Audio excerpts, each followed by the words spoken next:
Hey everyone, it's Grant here, welcome back to the channel, and today I want to talk to you about Etsy and the importance of imagery, which are your 10 spaces for images on your Etsy listing. And I'm going to talk you through some recent things that I found that are really going to help in your listings and have actually increased my sales volume, the number of people looking at my listings and the number of people looking at my shop. So they're really key and important things that you need to do on your Etsy listings immediately. So that's enough waffling from me, and let's get straight into this video. So frequent visitors to the channel will know that I've got an Etsy shop which I've had now for probably a year and a half, which sells greeting cards and gifts. And the one thing I've always struggled with is with imagery. And so when I first started my shop, I went on to Fiverr.com or Upwork or something similar, and I found a freelancer to create some conceptual imagery for me. So essentially I didn't have the product, but I wanted to start my Etsy shop. I didn't want to delay it any further. I've already delayed it for months and months and years, trying to get my thoughts right in my head and how to achieve that. So I said I went to Fiverr.com or Upwork, I think it was Fiverr, and I paid someone to take my designs and put them in a nice background, or the cards standing up, so you could see how they would look in real life. And that certainly allowed me to get my shop open, but it really wasn't the right thing to do to grow the shop and really give me the sales that I needed. Because people are quite astute now. They know if something's not real, if it's just conceptual. They want to see the actual physical product being used. They want to see it in a real life setting, not just some mumbo jumbo that you've just made up. And no disrespect to anybody that's done that. If you've used conceptual images or you still are, that's absolutely a way to go. But I'm just taking my listings to the next level and increasing my shop performance. Now, I guess one thing to cover off before we talk about the tips and tricks that I've used is the product, I guess, is the most key one. As I said, I sell greeting cards. So I'll be honest, there's limited amounts you can do with a greeting card. You can show it sitting on a table, you can show someone reading it, you can show the inside, the outside, the back and the front. That's kind of the extremes. There's nothing more you can do with it. However, something like jewellery, knitted garments, clothing, potentially art, is completely different. Think of jewellery. You can have the jewellery laid out on a certain background, a couple of different backgrounds. You can show the length of it against a ruler so people know it's 30 centimetres or 12 inches. You can have it on the neck, a lifestyle shot, so someone out in a park with it on, talking with friends. So there are lots more opportunities. So the first thing I would say is to look at your imagery and your product and just think, how can I get the most out of this product? I also sell badges. Again, also a very difficult one to do. You can have the badge sitting there, maybe on someone's chest, and that's kind of it really. Maybe something else to show its dimensions, again against the ruler. That's quite a popular one that you see. But there's little else you can do, so it becomes very difficult. And what I've recently found is a way to enhance the number of listings or images you have on your listing.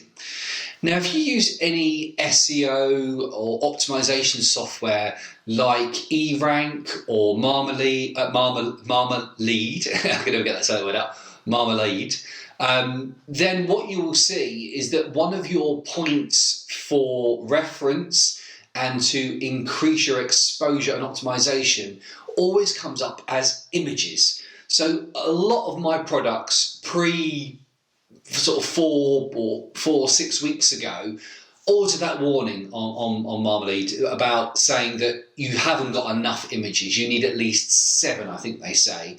eRank always flagged up as it needed more images, because generally I have on my cards, I'll have one that's sitting there, full face of it, so the complete front. Then I'll have one of the back, and then that's really it. I might have one in use or it's sitting on a table. That's only 3 images. I've still got another 4 to do. And don't forget, on Etsy you get 10 images for free. So there's a good argument to be said, if you've got space for 10 and it's free, why not use it? It's not like eBay. I've not sold on eBay for a long while, but I believe you get a certain number for free, then you have to pay more for galleries and additional images. So what you get for free, use as much as you can. So what I've started to do is I've started to come up with some reference images that I use across all my listings. And what I've done is I've thought about what would my questions be from my potential purchasers. So I looked at my listings, and you do exactly the same. And I've looked at my listings and thought, what would stop me buying? And I come up with a couple of answers to those questions. One is delivery. So I'm UK based. A lot of my orders, I would say over 50%, go to the USA. So one of the questions I often get is delivery. Is it free? Is it not? Delivery times. So that's a question I think always needs to be answered. Number two would be packaging. A lot of questions I get around eco credentials. Is it environmentally friendly? So I've stopped using cellophane bags when I send out my cards. I try to use recycled materials as and when I can. And I don't print off the packaging slip and put it into my packaging. It's just a waste of A4 paper, so I don't do that. So that's one question I also get asked. The other one to look at is not just about questions, it's about your brand and really trusting your brand. So how long have I been going? Who am I? Am I trusted by other people? And what I've done is I've taken all those sort of questions and I've formulated those into relevant images. And what I've got to remember here is people's laziness, I guess. We've gone from sending letters which are multiple pages long, several hundred words, down to emails where people are very short and clipped and might send a couple of paragraphs, down to using Facebook, so they're just sending a paragraph or two, down to Twitter, 140 characters, down to Instagram, we just do an image. And what I'm trying to say there is people just become lazy. They don't want to read. And a graphical representation or a video can say all that for you in a matter of seconds. And that laziness element doesn't come into play. So you've just got to look at something, not read the content. So what I've done on my image listings is I've put my 2 or 3, and then to refer back to my laptop, I've then put on there an item about delivery, and I'll pop it up here. So I've said on here, free UK delivery, international delivery, and same-day dispatch. So what that covers off is questions around delivery. It's in my description, and it is in my delivery policies, but that makes it really, really, really clear. Very short, clipped sentences. And what I've done is I've prefaced that with a tick. Tick, free UK delivery. Tick, international delivery. Tick, same-day dispatch, to make it really, really clear for people. So that's the first image that I use across all of my images. On my cards, I have a choice of colours of envelopes. So my second image is tick, luxury envelope included. Again, trying to use descriptive words. They're 300 GSM envelopes, so they're not cheap envelopes that I'm just buying from a local shop. No disrespect to local shops, but I am buying them from a certain manufacturer who I know offer good quality products. So what I've done is I've put the word luxury to really hit it home that actually it's just not run-of-the-mill. And tick, choice of 7 colours. Again, these are in my personalisation options or my product options, they're in my description. But just zipping through the images, you're now getting to understand, right, I know what the product is, front and back. I know I get free delivery, I know I can ship it internationally, I know I get a choice of images.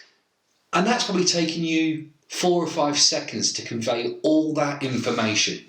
And the final one I've started to use, which I use different ones, is my shop is quite lucky that I've got well over 100, I believe, feedback. And it's rated 5 out of 5, 5 stars out of 5. So I've added just a generic image, again I'll pop it up here, just saying 5-star feedback. And what that gives is that gives people the trust. Don't forget, people, they don't know who you are. They know who Etsy are. They trust Etsy, but they've got to take that leap of faith one step forward and trust you. Yes, obviously they're paying by card, so there's some protection there. Yes, they've got buyer protection through Etsy. They can open up a dispute or a resolution or a problem with you. Absolutely. But if you're looking at 2 sellers side by side, and one has little feedback or lots of feedback, but let's say 2 stars for argument's sake, and you've got this other seller who's got lots of feedback with 5-star, which one would you choose? You'd go for the one that's trusted with the 5 stars.